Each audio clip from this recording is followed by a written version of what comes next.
Today is February the 4th, 2025, and if you are a federal employee, you are very likely considering whether you want to accept a resignation offered by President Donald Trump or if you want to stay on board. So there's a lot to consider. And one of the things that you should most certainly consider are the comments made by Senator Tim Kaine. He stated in no uncertain terms that Donald Trump will stiff you. He said it for two very good reasons. And those reasons are one, a buyout is not approved by Congress at this time. And prior to becoming president, Donald Trump hired several contractors in his hotels. And when it was time to pay those individuals, he did not do it. He stiffed them for no reason or just because he could. So I've done a little bit of research. Let's take a look at that research and hopefully that will help you make a decision.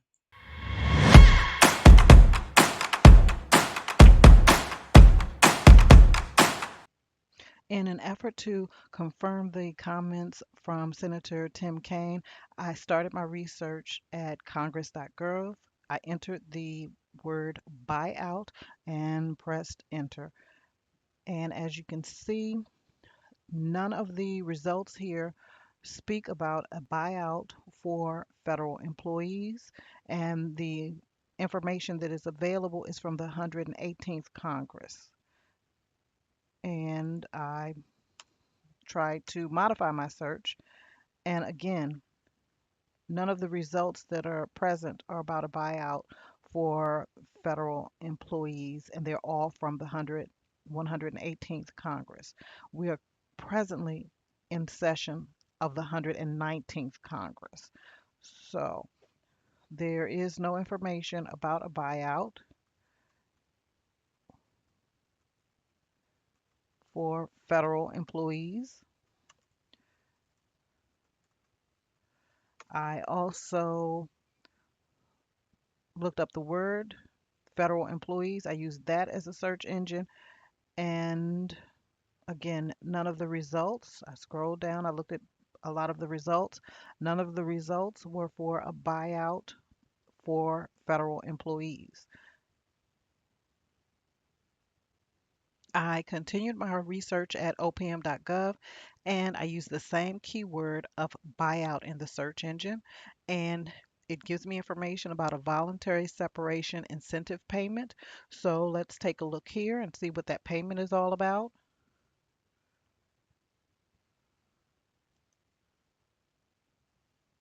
This tells us that the Voluntary Separation Incentive Payment Authority, also known as Buyout Authority, allows agencies that are downsizing or restructuring to offer employees lump sum payments up to $25,000 as an incentive to voluntarily separate.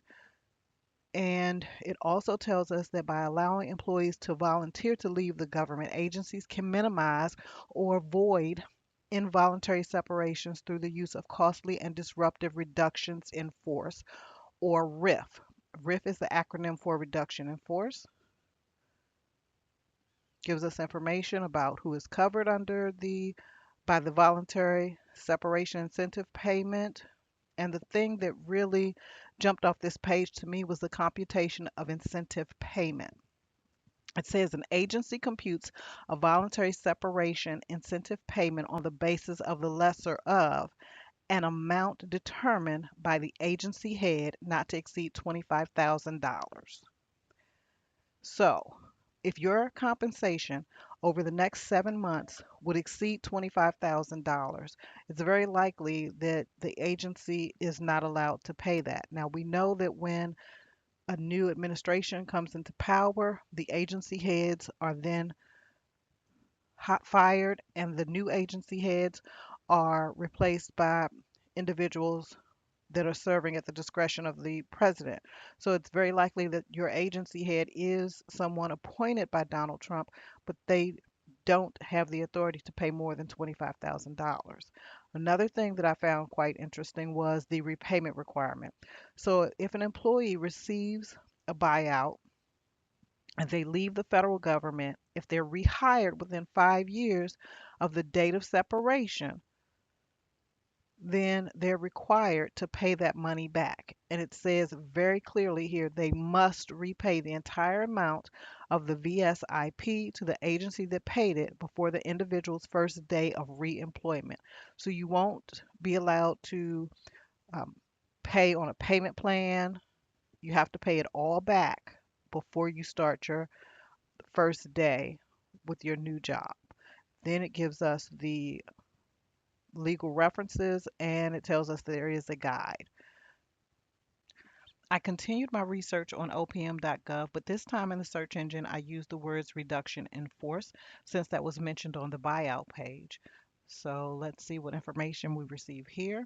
This gives us a quick overview of the reduction in force, and it tells us that when an agency must abolish positions, the RIF regulations determine whether an employee keeps his or her present position or whether the employee has a right to a different position.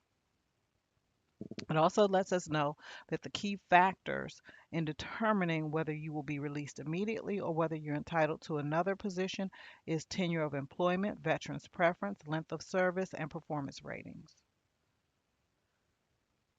It also tells us that there is a guide to the reduction in force benefits, but I did notice here at the top there is a tab for benefits, so let's take a look there and see what information is available.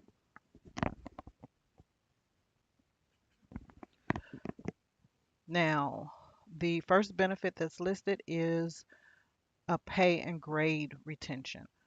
So, if you're placed in a lower graded position through RIF procedures, you will be entitled to retain the higher grade for 2 years if you completed at least 52 weeks, consecutive weeks at the higher grade. And it even gives us an example.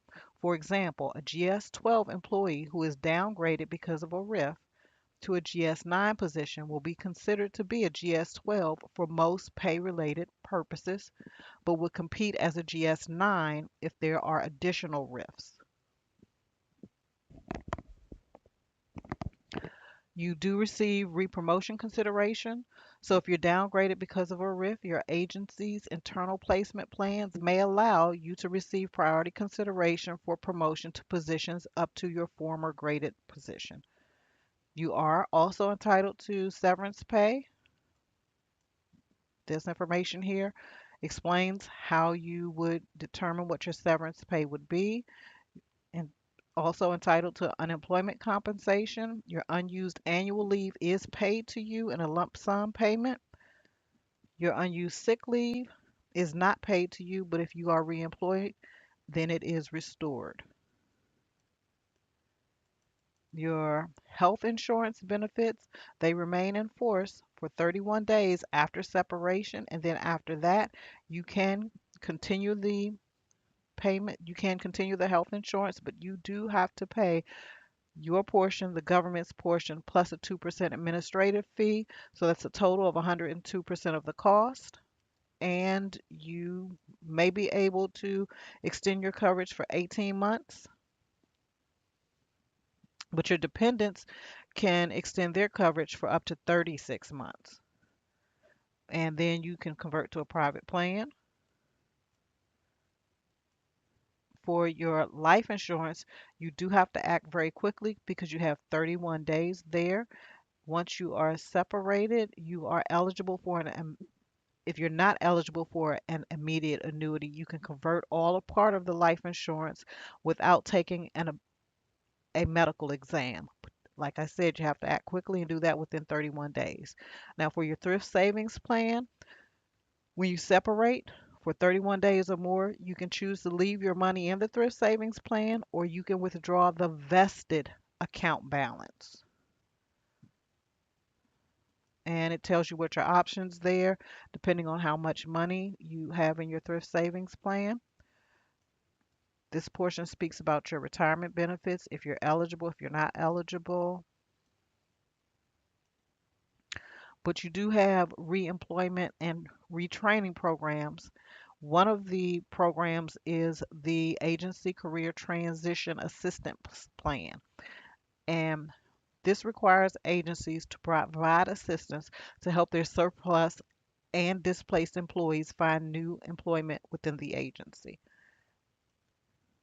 There is a priority placement program, but that is for the Department of Defense employees only.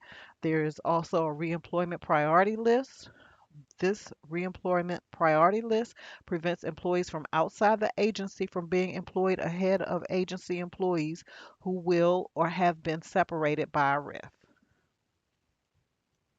Tells you right here how you're eligible, how you apply for the program, what the program duration is. It looks like that's 2 years.